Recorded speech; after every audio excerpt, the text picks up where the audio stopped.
Hola y bienvenidos al tema de mecanotransducción del hueso compacto. Esta va a ser una introducción a cargo del grupo 1 y mi nombre es Steven Navarro. Para brindarle un poco más de orden a la presentación, primero se hablará sobre las generalidades de los procesos de mecanotransducción y los procesos relacionados con él. Segundo, las características básicas de la mecanotransducción. Y tercero, todos estos procesos enfocados al hueso compacto y un ejemplo dado en la vida real. Bueno, primero para hablar un poco sobre los conceptos generales de la mecanotransducción. La mecanotransducción se define y se entiende como el proceso que es realizado por las células que tiene una capacidad para sensar, percibir y transmitir estas señales mecánicas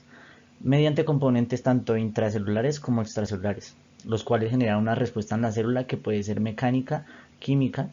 o entre otras más que hay.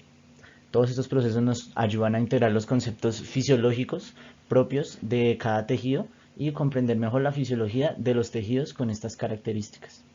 La mecanobiología es el estudio de la biología celular y del desarrollo de la misma.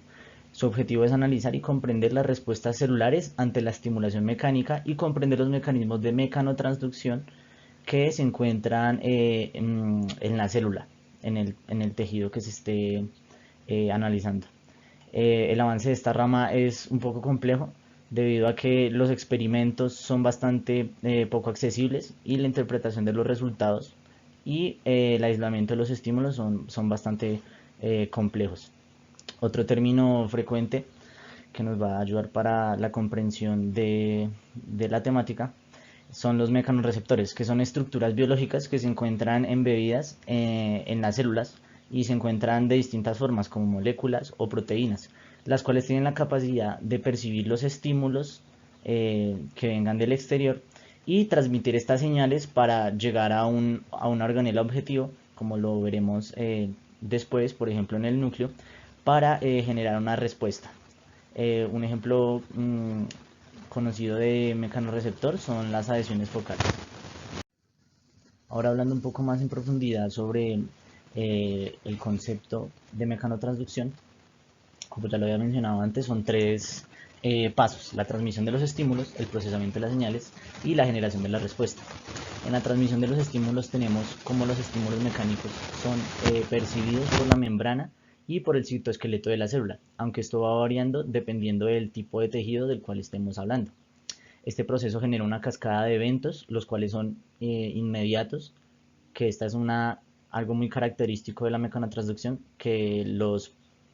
estímulos son percibidos de inmediato y la respuesta se genera de inmediato. Y esto no está como guardado en alguna base predeterminada para generar una respuesta dependiendo del estímulo, sino que la célula actúa en el momento y genera una respuesta inmediata. Después, el procesamiento de señales, que con la información generada por el estímulo son transmitidas por componentes moleculares, que son los mecanorreceptores, así como las integrinas, para poder tener un desarrollo y un procesamiento fisiológico que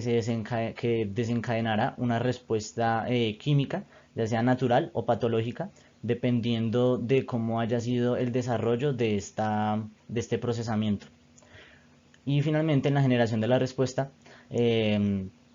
tenemos un tipo de respuesta distinta dependiendo de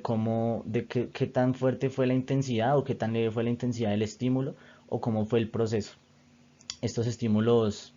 pueden ser, por ejemplo, apoptosis o proliferación celular, dependiendo de la necesidad de la célula.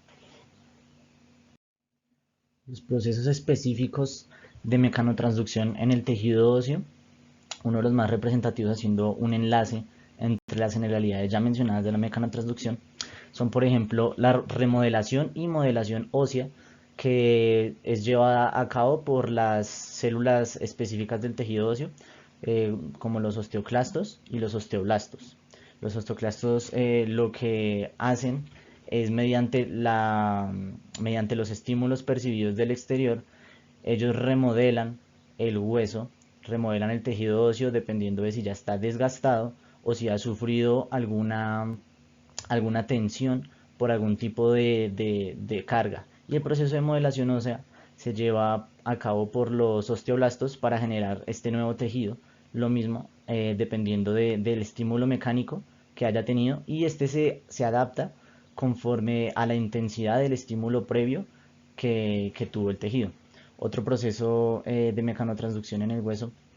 es, por ejemplo, el proceso de adaptación que tiene ante las cargas, que permite este mantenimiento de la masa ósea y el mantenimiento para mejorar la resistencia del hueso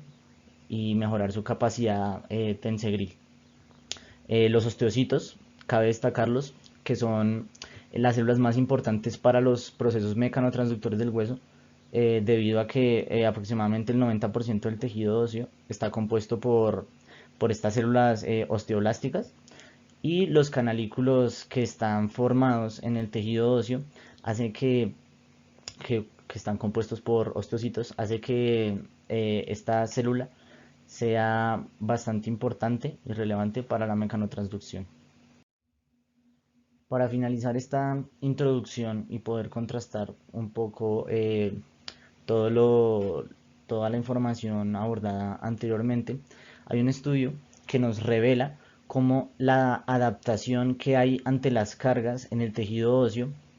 en este caso en específico, en este estudio, en el útero, las cargas ejercidas por el útero al feto en la etapa prenatal, cómo este proceso de cargas hace que, en este caso, el ilion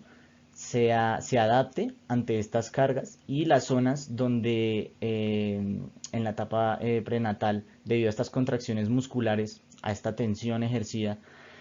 estas zonas se adapten y generen una mayor remodelación ósea en el hueso cortical, lo cual aumenta la rigidez ante estos estímulos mecánicos, aumenta la densidad ósea. Y por ejemplo acá en la imagen podemos ver que para ciertos movimientos ejercidos por la madre daban distintos estímulos para el ilion del feto, dándole el desarrollo característico a este tejido óseo. Y podemos ver como las zonas de un color verdoso, rojo intenso, son las zonas donde coinciden la presión y la corteza, la zona cortical del hueso más gruesa. Todo esto con el objetivo el objetivo que tiene el tejido de mantener la homeostasis del tejido óseo.